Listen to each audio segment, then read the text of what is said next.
Hello and welcome to the SDG Media Zone. My name is Martin Seman. I'm with the UN Department of Global Communications. We are live from the UN Ocean Conference here in Nice, France.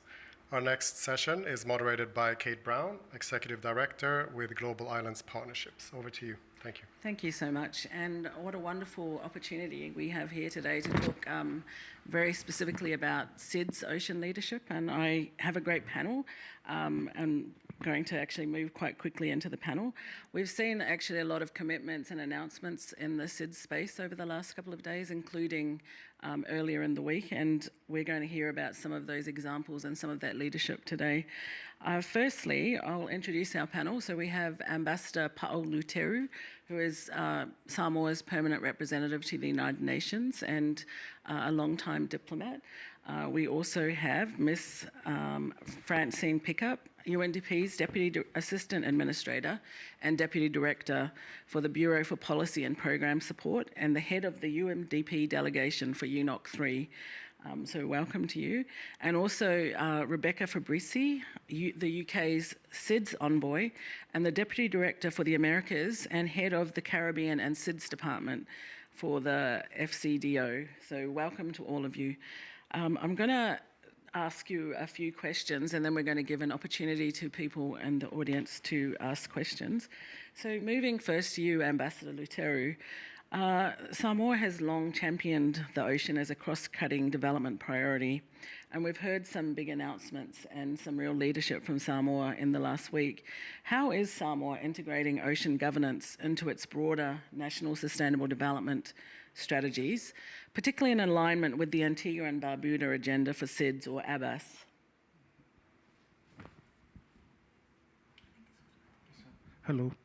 Is it on? Yes. Okay. Well, thank you very much for the question, and it's such a privilege to be here among all these, distinguished ladies. I think it's a flop from the normal in the past, so I think it's great. But on the question, let me say that Samoa is very much supportive of some of the international agreement and treaty which governs the ocean, one of which is, as we all know, the Constitution of the Ocean is UNCLOS, the United Nations Convention on the Law of the Sea. We support that. We also have the CBD, and as you also pointed out, the issue of ABAS and what that means is Antigua and Barbuda Agenda for SIDS. So that will govern small island developing states development for the next 9 years now. But in the context of my own country, we view ocean governance as extremely important. And later on, I will speak to the global impact of ocean governance. But within our own context, we have set up what we call SOS, which stands for Samoa Ocean Strategy. And that is very important in the context of national policy and also how we coordinate with other sectors of the economy, because it's important. You've got to take a holistic approach. And in recognition of that, we had set up an Ocean Governance Committee, which is responsible. It's multi sort of ministries, and it's chaired by Foreign Affairs, as well as the Ministry of Natural Resources and the Environment. So we're looking at that. I think it was also important to ensure that some of our policies and commitment, for example, in terms of the 30-30, we are very much supportive of that. We're setting the target of 2030 in terms of achievement of the 30-30, so it's something moving forward. I think we also have set up a marine spatial sort of policy, and we're looking at how that is also going to impact. But also more importantly is the local community participation. In our case, our local community, our village committees are very much engaged in that process. But I have to say this, it's really what we call the Village Women's Committee that is the main driver. I know if there are other Pacific Islands or around, they will recognize that that is an extremely important sort of part of the process in terms of how we implement. And I want to say that, policies are all very good, and I think it's a starting point. And you've got to make sure that they are relevant and applicable. But I think the test is really at the grassroots level. It's the implementation of those policies. And unless you have people who are committed to that process, it's very difficult to achieve anything. So that is very much something that we're looking at. And then just to say that ABBAS is something, and I was involved in that process. I was one of as the chair of the Alliance of Small Island States. We were the pen holder. But one of the key things there is, and I mentioned this and then one other issue, and then I'll finish because I know my other colleagues will want to speak, is that, for us small island developing states, the issue of what you can do yourself in terms of any challenge that we face is extremely important. And that involves a change in mindset. So we're saying, look, we're not going to go to our partners and just put our hand out as we have done in the past. We have to say to ourselves, well, what can we, as countries, bring to the table that our partner also wants to benefit from? So you then have a much better chance of sustainability of that partnership. So that is something that we have done. And if you read through the ABBAS, when we spoke about partnership, the first thing that is mentioned is SIDS partnership. It's in recognition of that mind change. And then finally, just to say a few words about this issue of the ocean governance globally. I think some of you will be aware of some of the development that are taking place at the moment. I think, the US, for example, has put out an executive order in terms of deep sea mining, and that's of great concern to us. Some of you from the European side would know that we negotiate the OACP, the African, Caribbean, Pacific, and the EU agreement. We all sign up when we discuss the issue of deep sea mining, and that is nothing will proceed unless we have carried out the proper investigation, scientific, to provide the evidence that it's safe to engage in that space. So everyone of those who are party to that agreement, which is now called SAMO Agreement, would know that. But I think I'll end here. Sorry to take a little bit longer. Thank you. No, thank you. That was wonderful. And also, Samoa is really my second home, so it's wonderful to hear all the progress that is being made there.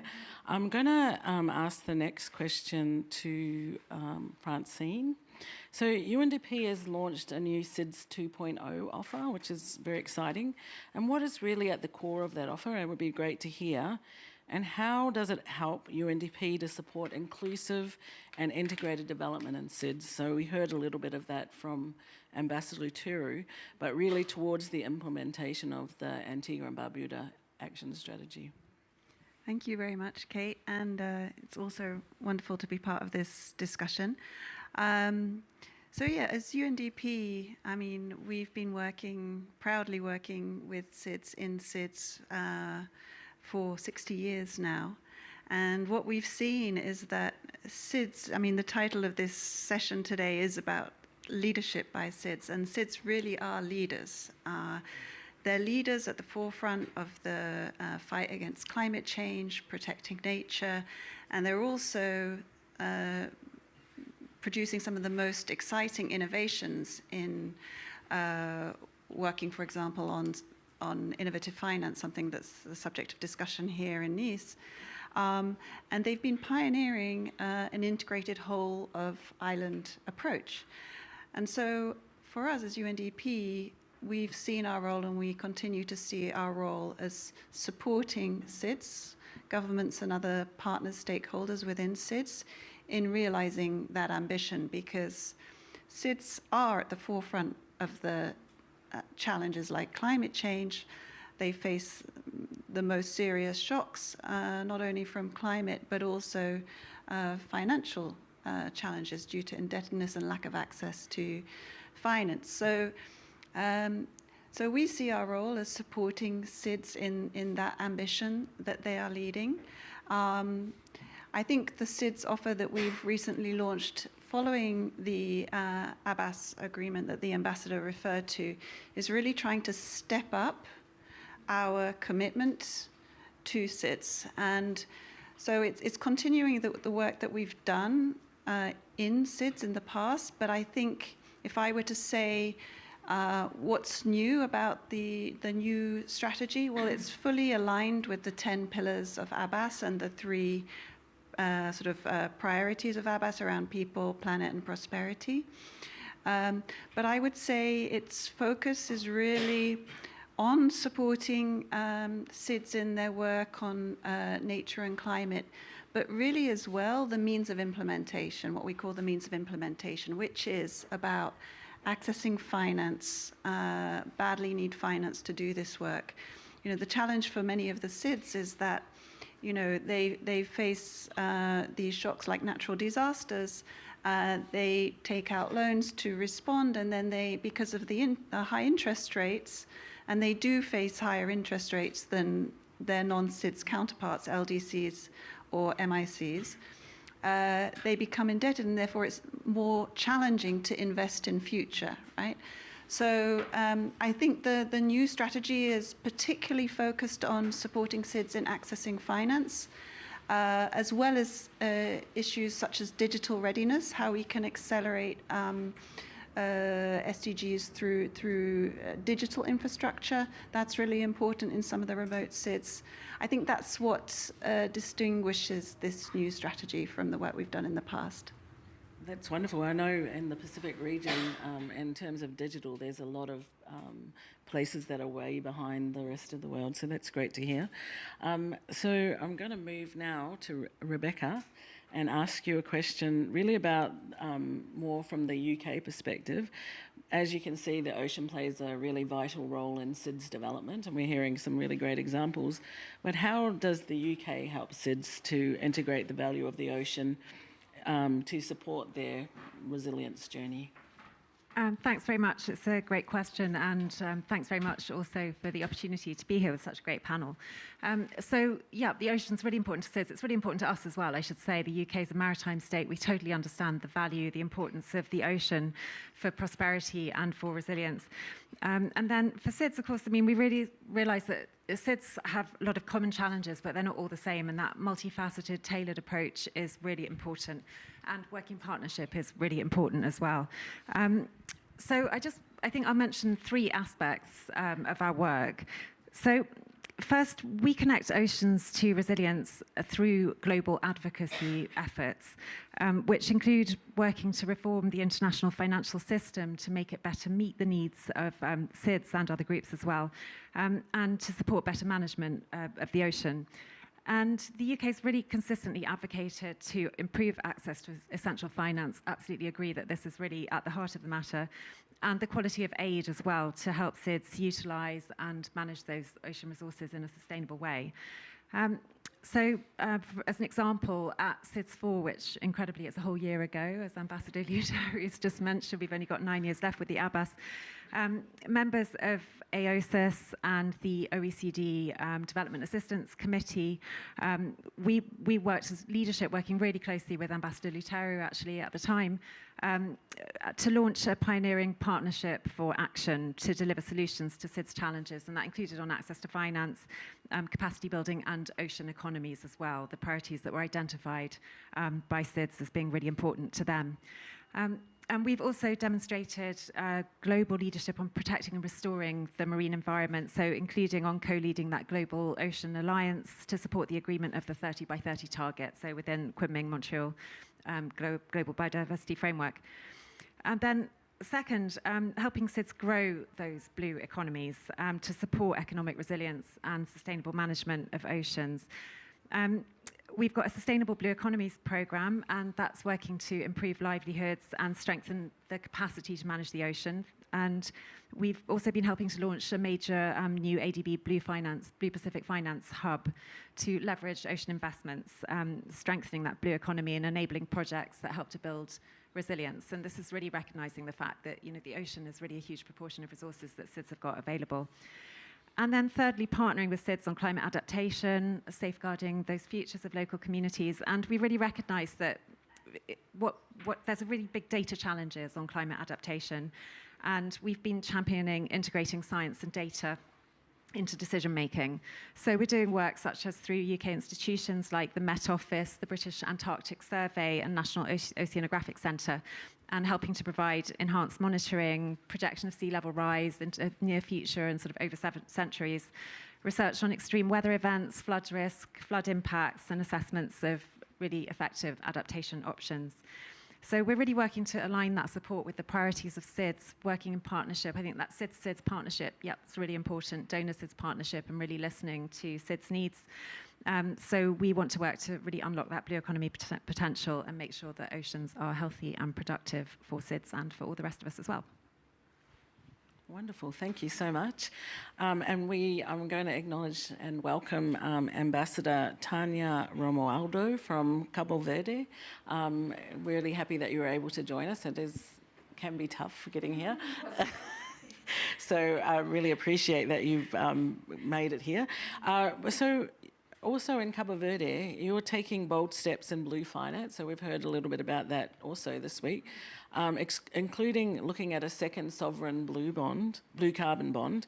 How is your government making sure that the proceeds from innovative financing mechanisms like this actually directly support local communities? And I think Ambassador Luteru really spoke about the importance of local communities in a SIDS context, particularly for youth and women in coastal livelihoods. So could you tell us a little bit about that? Yes, thank you. And I'm happy I made it. It's a pleasure to be on this panel with such wonderful people in the room.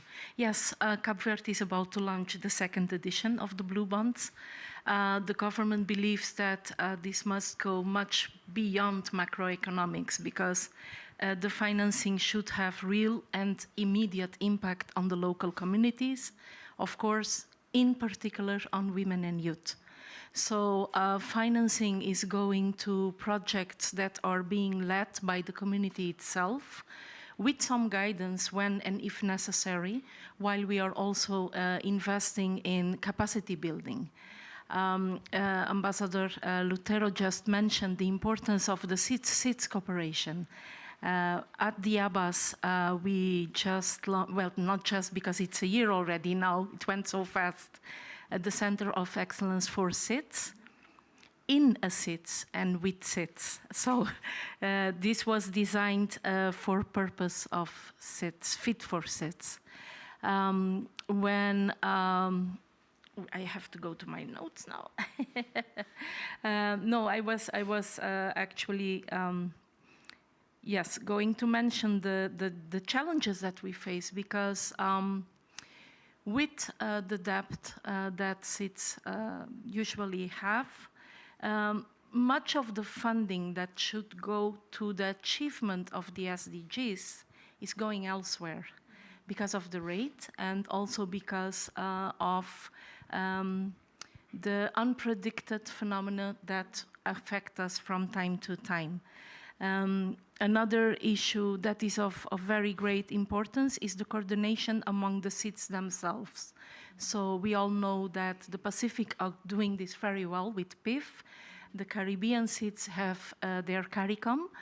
And now I'm very happy to share that last 15th and 16th May, we hosted an ICE-SIDS meeting in Cabo Verde and that we finally also launched ICIT's coordination mechanism.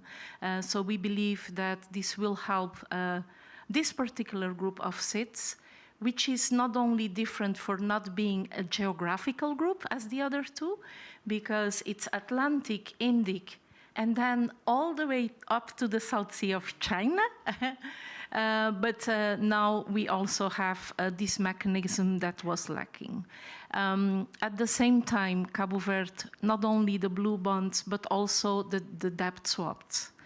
They are playing an important role because through them, we have a very good example with Portugal, which started in 23.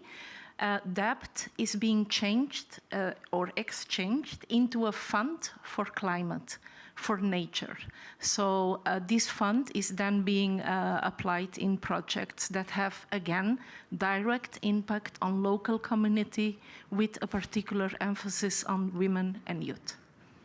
Thank you so much, Ambassador. I'm going to ask some very brief other questions now and then enable us to move into the questions so that people in the audience can ask some questions.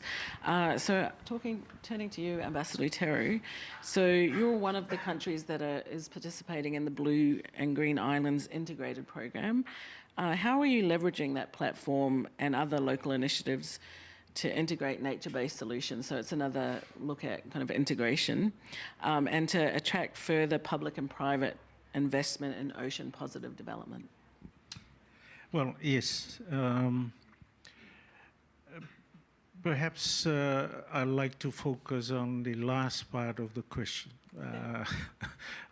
I think some of my colleagues have sort of spoken to the first part, or at least mentioned some of that. But I want to focus on the second part, which is to attract further public and private financing. And the reason for that is it's one of our major challenges in the Pacific. And if you look at SDG 14, the least funded, it's 0.01% of funding goes to the ocean. It says a lot. So I think I would like just to very quickly speak to that. But before I do that, I'd like to just mention very briefly the issue that you raised, and that is the Blue, Green Islands Integrated Program. We are part of 15 countries who make out that program, but we have our own individual project within the wider program that you mentioned. You know, the issue of nature-based solution is something that we are very conscious of because of the importance in terms, again, I go to what I said early on about the whole, the key being effective implementation of these various activities on the ground. So the areas that we are currently benefiting from, and the fund comes from, some of you would be aware, the GEF, and that's going towards supporting our infrastructure, ecosystem restoration, and then coastal tourism. Those are very important. You know, we often, and I'm sure some of you have heard this phrase that, you know, some of our donors have said to us, and I'm very happy that two of them are on my left-hand side, that you should leverage grant, okay, for additional financing. I think we agree, you know, in principle, it sounds very nice. It's you know, very attractive as well, and but the reality is it's very difficult unless the grant giver is also able to work with potential lenders to ensure that when you go to see them, that the time it takes for them to go through their process is not 2 or 3 years. Because by then, what are you going to do? You have the grant, for example, but then you have to look for that other 50 or whatever percentage that you need to fully fund the project. So I think, you know, diversity is important in terms of financing.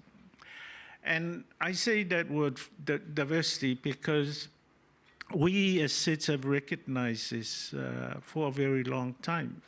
And some of you will have heard the issue of the multi-dimensional vulnerability index. And that was something that we have been fighting for the last 30-odd years.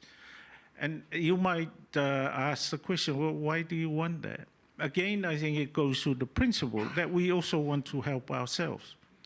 So by having this, it's a new metrics, and the metric is primarily to measure our vulnerability due to not only natural disasters, et cetera, but other shocks, you know, economic in nature, you know, and so forth.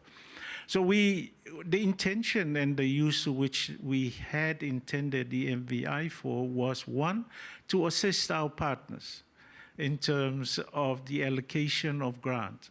You know, as you know, our partners basically use the GNI GDP measure to allocate resources. And this, you know, I mean, that's fine. But what it does is that we believe that if you use the MVI, it complements the GDP. And it's very much in line with the call by the Secretary General, as some of you are aware, the call for going beyond the GDP. So that's very much in line with that. The second issue I want to raise is that the MVI was also intended to contribute to the establishment of a sustainable debt regime that will help developing countries. And the issue here is, as you know, I think somebody mentioned the issue or the dilemma that we face as small countries between meeting your SDG obligations and paying your debt. And that's not an easy place to be. And therefore, what we want is to look at this whole issue of debt. And we understand, but you know, we feel that the MVI will help. Because if a hurricane hits your country, especially if you're small, sets you back 20 years in terms of the development there. So you've got to also be realistic. So, and the third aspect was really to assist our IFIs, MDPs, and other financial institutions in terms of concessional financing, access to concessional finance. Some of you will be aware that you know, developing countries are paying 4 or 5 times more than some countries in terms of that. So all we're asking for is a slightly even playing field in terms of access to these resources.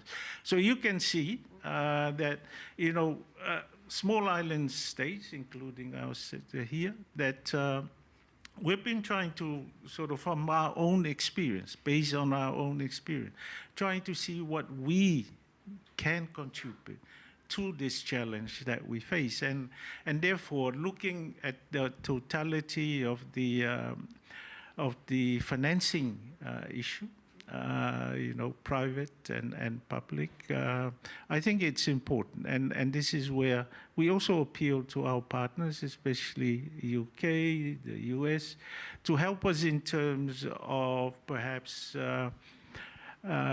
exerting some influence on the boards of some of these IFIs and MDPs so that they can recognize the importance of the MVI metrics in terms of complementing their own assets, not to replace, but to complement. Thank you. Thank you so much. We have a very short time left, and I'd like to let each of you, the last 3 speakers, have a minute or so to kind of give some kind of closing summary or at least some thoughts. If you could start, Francine? Okay, so I think for us, as I said, we're committed to moving forward and supporting the SIDS. They are at the forefront of change and innovation. Moving forward, I see that in three levels. One is at the planning stage. So SIDS really, as I said, are at the forefront of developing ambitious NDCs, supporting biodiversity through the NBSAPs, coming up with these marine plans that we're discussing this week. We're supporting them in that ambition and making sure that we can work on these in an integrated way. So looking at how, for example, oceans can support climate ambition.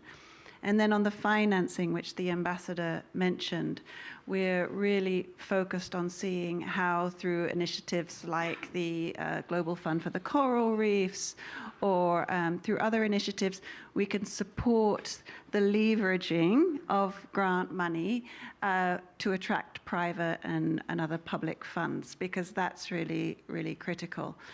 And one of the initiatives that was sort of launched this week, at least in the co-design, inviting partners to co-design with us, is this One Ocean Finance Facility, which is precisely going beyond a reliance on ODA and getting users, whether it's the fishing companies or those who lay the cables, but those big industries, the shipping industries, to pay to use the ocean.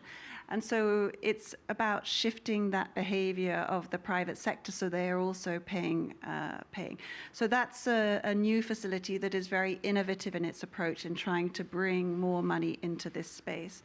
And then the implementation is so critical. So the Blue and Green Islands program that the ambassador referred to, funded by GEF, we're the lead agency implementing that with some other agencies as well. It's really trying to foster that integrated approach so that we can support communities to build their resilience while they do that important job of protecting the ocean and the biodiversity. Wonderful. Thank you so much. And Rebecca, maybe you could touch on in your closing 1 minute, strengthen donor alignment and coordination in SIDS. That is a challenge, but I'll give that. Yeah, great. Well, I mean, in 1 minute, I think it is the key thing, actually. I mean, we have to be more efficient, right? We know that the availability of concessional finance, it's not growing, so on the contrary, so we have to be much more efficient. I think there's a lot of duplication, a lot of burdening countries that really have quite a small capacity through no fault of their own, but just they're quite small. So they are overburdened, and of course, it shouldn't be left to Samoa to work out how to leverage a grant. You know, there has to be help with supporting capacity, getting projects properly identified, ready, prepared, other institutions making sure that they are working to get that money in and creating real packages that work for everybody. So we have to be more efficient. And just to mention, I mean, a couple of things. We work quite hard with AOSIS in Canada and published a couple of years ago some principles on effective development impact in SIDS that we would like to see taken up more widely. And we've been doing a lot of work, and others have too. There's been some great leadership from developing countries in the area on country platforms where we really identify gaps and where the capacity building is most needed so it can be targeted to really help that work effectively. Thanks. Thank you so much, Rebecca. And Ambassador Romualdo, with your final brief remarks. Very briefly on the Blue and Green Island programs, Cabo Verde is leveraging it as a strategic platform to scale up nature positive solutions that are locally anchored and socially inclusive. We are also integrating climate resilience into our food system through support for climate-smart agriculture and sustainable fishery that prioritize local value chains. In tourism, we are working to transition towards eco-model tourism that involve the local communities. For example, the fish is preserved and transformed into not only delicious dishes at the local restaurant in the small family-owned hotel, but also prepared so that those families, tourists not only, can take some of it home and share the experience with their families. I'm just giving a small example. For example, with fruits and vegetables, they are conserved, they are transformed into local delicacies, but that can still be exported for short term because there are not so much conservants added to them. And usually this kind of jobs, it creates jobs, is family-owned, women-led, youth participating. Our youth brings into all of that their experience and capacity in, for example, dealing with digital tools, to promote, to have the websites where you can order, and so on. Yeah. Oh, that's very wonderful. quickly. Thank you so much. I think we can agree this has been an amazing panel. There's some amazing solutions. There's support for moving forward in SIDS Ocean leadership. Thank you to all of you for your wise words, and thank you to our audience for listening for the last 30 minutes. Thank you.